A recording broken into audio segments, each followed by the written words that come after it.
Hello friends, very good morning to all of you. आज का ये वीडियो बनाने का मेरा एक सिंगल मोटिव है। मैंने कुछ दिन पहले आपको 10 डेज का स्ट्रैटेजी प्लान बनाया था कि किस तरीके से आपको ये 20 और जो 25 डेज का एग्जामिनेशंस का जो नोटिफिकेशन आउट हुआ है एनटीए यूजीसी नेट का, बेस्ट वे में किस तरीके से आपको प्रैक्टिस करनी थी। तो ऑलरेडी yesterday आपका 10 डेज कंप्लीट हो गया है। Now you have 15 days. तो 15 डेज में आपको ये सबसे पहले मान के चलना है, you don't have 15 days, you have 10 days more. क्यों? क्योंकि अगर मान के चलिए 16 से एग्जाम है, तो ये मेरा पर्सनल एक्सपीरियंस है कि आपको एग्जाम के 2 दिन 3 दिन पहले बहुत रिलैक्स करना है। क्यों? क्योंकि कई बार ऐसा भी नोटिस किया गया है कि कुछ स्टूडेंट्स इतना पढ़ लेते हैं, इतना प्रेशर में आ जाते हैं कि उनको हेडेक का प्रॉब्लम हो जाता है विद इन एग्जामिनेशन सेंटर। वो एग्जाम में फोकस नहीं कर पाते हैं, उनका हेडेक हो रहा है, उनको क्लियरली पिक्चर्स नहीं दिख रहे हैं। तो दिस इज व्हाट कि आपने इतना पढ़ा है, इतनी मेहनत की है, आप इतने स्ट्रेस आउट हो चुके हैं, आपका दिमाग इतना स्ट्रेस आउट हो सका है कि आप एग्जाम में अच्छे से अटेम्प्ट नहीं कर पाते हो। तो ये सब आपको अवॉइड करना है।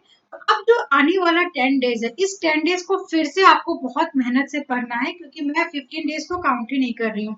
मैं कितना काउंट कर रही हूँ? 10 days.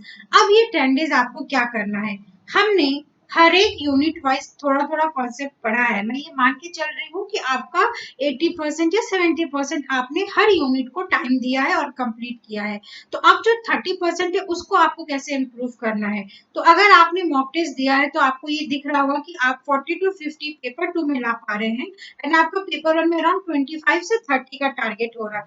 Now what you have to do is कि आपको whatever 30 you are getting in paper 1, उस 30 को आपको 30 to 40 के बीच में लेके जाना है। एंड जो पेपर 2 है जिसमें आप 40 to 50 अटेम्प्ट कर रहे हो, उसको 50 से आपको 70 की तरफ लेके जाना है, सो दैट कि ओवरऑल आपका 70 प्लस 30 इट मीन्स 100 प्लस होना चाहिए फॉर क्वालिफाइंग जेआरएफ और नेट। इससे ज्यादा कभी भी वो आपको, इससे ज्यादा परसेंटाइल वो कभी भी नहीं देंगे। आप मान के चलिए आउट ऑफ 150 अगर आपका 100 आ रहा है तो इट्स, आप सेफ साइड में हो, आपको कोई भी तकलीफ नहीं होगी, आप इजीली स्मूथली जेआरएफ भी क्लियर कर लीजिएगा। ठीक है, तो अब ये 10 डेज हमें क्या करना चाहिए, तो अब इस 10 डेज में आपको ये करना है डियर फ्रेंड्स, जो भी आपके शॉर्ट नोट्स हैं, ठीक है, उनको अपने पास रखिए। आप एकदम ही काम होकर, आपके जो शिफ्ट होते हैं एग्जाम के, आइदर वो 9 to 12 होंगे मॉर्निंग में, या फिर 2 to 5 होता है। तो अब आपको क्या करना है, आपको पूरे दिन में ये 3 घंटे निकालने ही निकालने हैं। आप उस 3 घंटे में बैठिए और मॉक टेस्ट लगाइए। ठीक है, अगर आप डेली बेसिस पे नहीं कर पा रहे हैं तो कोई जरूरत नहीं है, आप एक दिन मॉक टेस्ट लगाइए, दूसरे दिन उसको एनालाइज करिए, फिर तीसरे दिन मॉक टेस्ट लगाइए। ऐसा नहीं है कि हमने 10 डेज बोला तो आपको 10 डेज करना ही करना है, नो।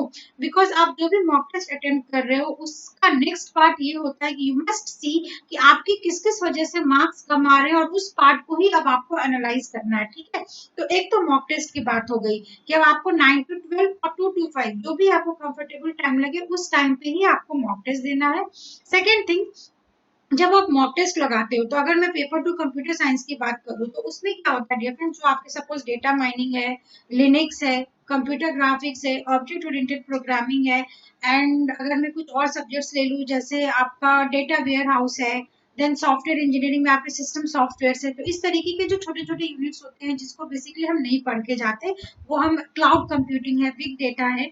आपको क्या करना है इन सब टॉपिक्स के लिए, सिर्फ प्रीवियस ईयर के क्वेश्चंस को पढ़िए, क्वेश्चंस को उठाइए, गूगल करिए, और गूगल में आप देखिए जो रिसेंट पैटर्न्स को अगर देखा गया तो डेटा माइनिंग और आर्टिफिशियल इंटेलिजेंस के क्वेश्चंस बहुत सिमिलर आ रहे हैं। तो आपको कितने मेथड्स होते हैं, किसका किसके अंदर क्लासिफिकेशन है, कौन सा किस मेथड का पार्ट है, ये सारे आप पॉइंट्स एक जगह लिखते जाइए, सो दैट कि आप जब एग्जाम में जाओ तो एक बार उसको क्विकली रिकैप करके जा सकते हैं।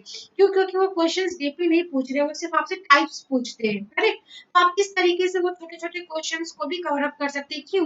क्योंकि मैं एक सिंपल सी बात बता दूं, नेट क्वालिफाई करना ठीक है, वो हो जाएगा, आपने इतनी मेहनत की है, हो जाएगा। जीआरएफ क्वालिफाई करने के लिए ये जो 1 मार्क्स, ये जो 2 मार्क्स होते हैं ना, ये बहुत इंपॉर्टेंट रोल प्ले करते हैं। आई एम स्पीकिंग, किसी बंदे का अगर जीआरएफ 1 मार्क्स से रुक रहा है, या किसी का अगर नेट 1 मार्क्स से रुक रहा है, आप उनसे ही जाके पूछिए कि पूरा रिवीजन करने में ये जो आपके दिखते 20 यूनिट्स है, पर actually this is 25 to 30 units. ठीक है। तो इतने यूनिट्स को बार बार रिवाइज करना ही अपने आप में बहुत डिफिकल्ट सब्जेक्ट है, because being a net aspirants आप कहीं ना कहीं पोस्ट ग्रेजुएशन करके आए और आप सब लोग कहीं ना कहीं जॉब कर रहे हो, तो इतना टाइम निकाल के इतना हार्ड स्टडी करना बहुत ही मुश्किल है। तो विद दीज वर्ड्स मैं बस यही बोलूंगी कि इस 10 डेज में आप मॉक टेस्ट लगाइए, प्रीवियस ईयर के क्वेश्चंस 5 साल के आपको लगाना ही लगाना है, आप मॉक टेस्ट लगाइए, साथ में प्रीवियस ईयर के क्वेश्चंस को जरूर लगाएं।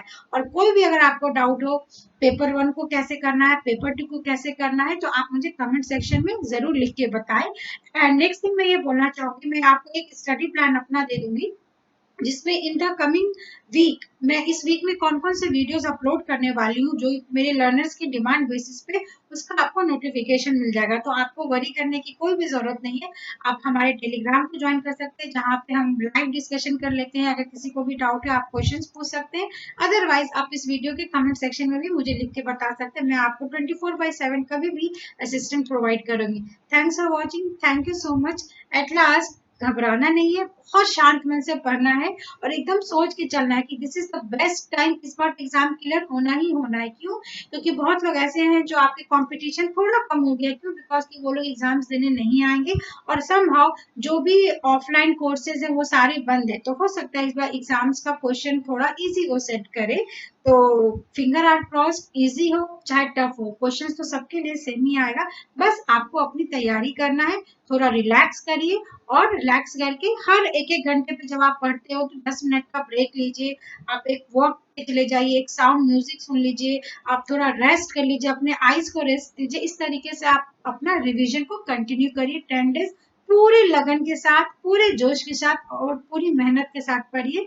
तो बोलते हैं ना JRF is coming, JRF is mind, तो ये सारे वर्ड्स जो टैगलाइंस होते हैं ना कहीं कहीं पे, तो वो ऑब्वियसली आप भी नेक्स्ट टाइम से जरूर बोलोगे। Happy learning, stay tune, and जो भी डाउट हो प्लीज लिखिए। Thanks for watching and channel को जरूर सब्सक्राइब करें और ज्यादा से ज्यादा शेयर करें। Thank you.